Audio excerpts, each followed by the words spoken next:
నరసింహస్వామి ఉగ్రరూపాన్ని శాంతపరిచి శిలలా మార్చిన ప్లేస్ గురించి మాట్లాడుకుందాం రండి. మ్యాటర్ ఏంటంటే మొన్న నరసింహస్వామి జయంతికి పెంచలకోనలో ఉన్న శ్రీ లక్ష్మీ నరసింహస్వామి టెంపుల్ కి అయితే వెళ్ళాం. ఇంకా మా వాళ్ళు కొంతమంది గుండు చేపించుకొని వచ్చేసారన్నమాట. ఇంకా గుండు అయిపోయిన వెంటనే దర్శనానికి అయితే వెళ్తున్నాం. నేనైతే నిన్నటి వరకు అసలు పెంచలకోనికి వస్తానో రాలేనో అనుకున్నాను, కానీ సోమవారం పిలుపు వచ్చేసాను. అయినా నాకు రావాలనిపించలేదన్నమాట. సోమవారం మీద నేను చాలా కోపంగా ఉన్నాను, కానీ దర్శనం చేసుకున్న తర్వాత ఆ కోపం అంతా పోయింది. కోపం ఎందుకంటే 8 సంవత్సరాల తర్వాత నన్ను పిలిపించుకున్నాడు. ఇన్నేళ్లు నేను అసలు గుర్తు రాలేదేమో ఆయనకి. అయినా నరసింహస్వామి ఏం చేసినా మన కోసమే చేస్తాడు. ఎందుకంటే ఇదే సంవత్సరంలో నేను అహోబిలానికి వెళ్ళాను, అదే విధంగా పెంచలకోనకు కూడా వచ్చాను. ఇంతకీ అహోబిలంకి పెంచలకోనకి సంబంధం ఏంటో ఒక్క ముక్కలో చెప్తా వినండి. అహోబిలంలో ఉగ్రరూప నరసింహస్వామి హిరణ్యకశిపుని చంపేసిన తర్వాత అడవిలలోకి వెళ్లిపోయారు. ఆయన ఉగ్రరూపంతో చాలా కోపంగా ఉన్నారు. ఇంతలో శాంతపరుస్తామని లక్ష్మీదేవి వచ్చేసి చెంచులక్ష్మి అవతారంలో వచ్చింది. చెంచులక్ష్మి అవతారంలో వచ్చిన లక్ష్మీదేవి నరసింహస్వామిని కౌగిలించుకున్న వెంటనే శాంతపడ్డారు. ఇంకప్పుడే ఆయన శిలలాగా మారిపోయి ఇక్కడే నిలిచిపోయారు. అంతేకాదు ఈ నగరానికి ఒకప్పుడు పెనుశిలా నగరం అనే పేరు ఉండేది. మీకు మొత్తానికి అహోబిలంకి పెంచలకోనకి మధ్య ఉన్న సంబంధం ఏంటో అర్థమైంది అనుకుంటా. ఇంకా ఫైనల్లీ అప్పుడప్పుడు శ్రీ లక్ష్మీ నరసింహస్వామి వారు దయగలిగిచ్చి నన్ను అప్పుడప్పుడు దర్శనానికి పిలిపించుకుంటే చాలన్నమాట.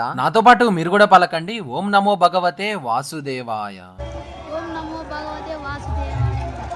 గోవింద గోవింద లక్ష్మీ నరసింహ స్వామికి జై.